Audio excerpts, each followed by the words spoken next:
In the 7th year, Jehoiada the priest summoned his courage and took the captains of hundreds, Azariah, the son of Jeroham, Ishmael, the son of Johanan, Azariah, the son of Obed, Marciah, the son of Adaiah, and Elishaphat, the son of Zichri, and they entered into a covenant with him.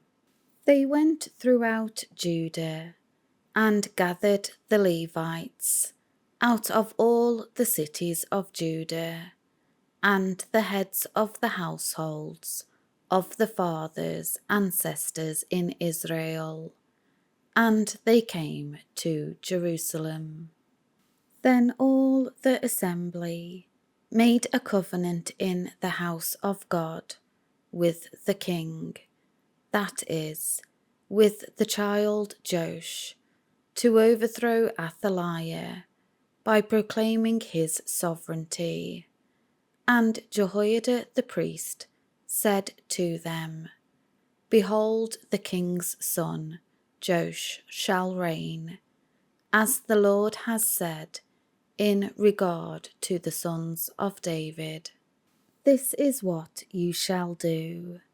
A third of you, of the priests and Levites, who are resuming service on the Sabbath, shall be gatekeepers.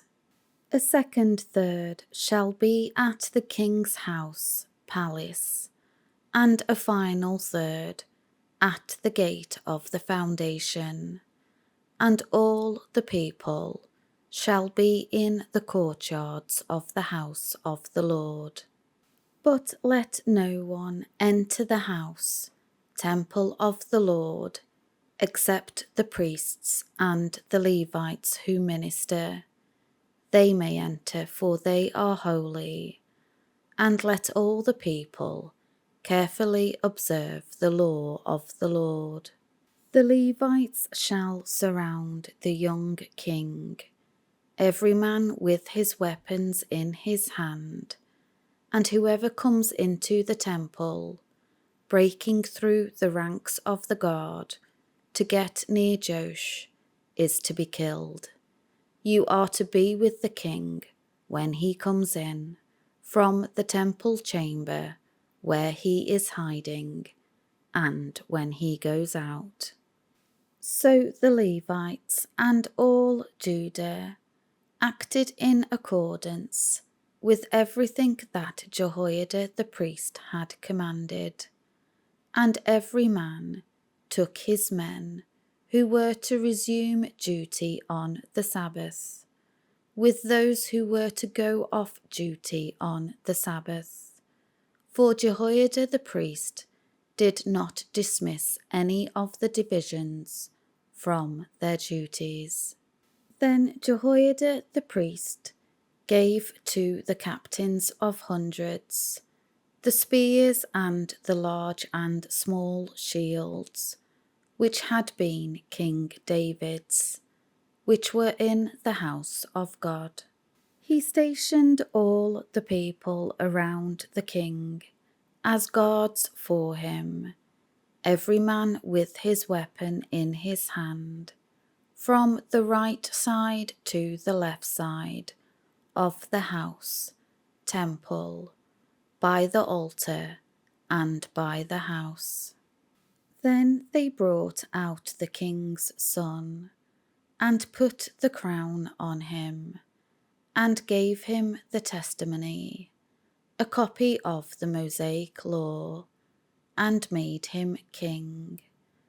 And Jehoiada and his sons anointed him, and said, Long live the king! When Athaliah heard the sound of the people running and praising the king, she went into the house of the Lord to see what the people were doing.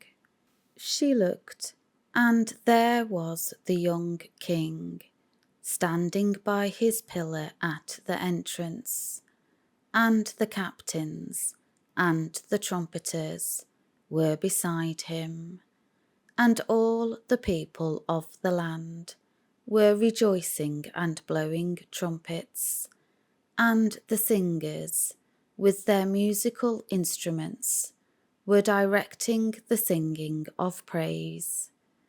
Then Athaliah tore her clothes and cried, "Treason! Treason!"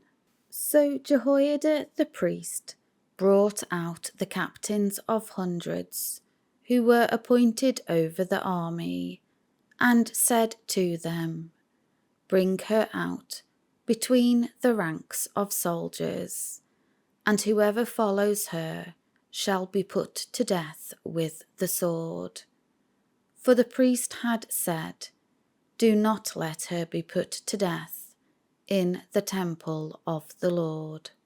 So they seized Athaliah, and when she arrived at the entrance of the horse gate of the king's house, palace, they put her to death there. Then Jehoiada made a covenant between himself, all the people, and the king, that they would be the Lord's people.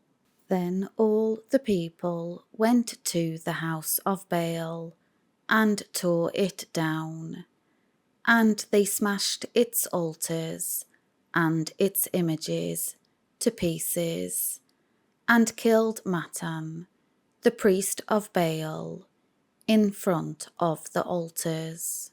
Also Jehoiada placed the offices and officers of the house of the Lord under the authority of the Levitical priests, whom David had previously assigned over the house of the Lord, to offer the burnt offerings of the Lord, as it is written in the law of Moses, with rejoicing and singing, in accordance with the order of David. Jehoiada stationed the gatekeepers at the gates of the house of the Lord, so that no one would enter who was in any way unclean. He took the captains of hundreds, the nobles, the rulers of the people, and all the people of the land, and brought the king down from the house of the Lord. And they came through the upper gate to the king's house, palace, and set the king on the throne of the kingdom. So all the people of the land rejoiced, and the city was quiet after Athaliah had been put to death with the sword.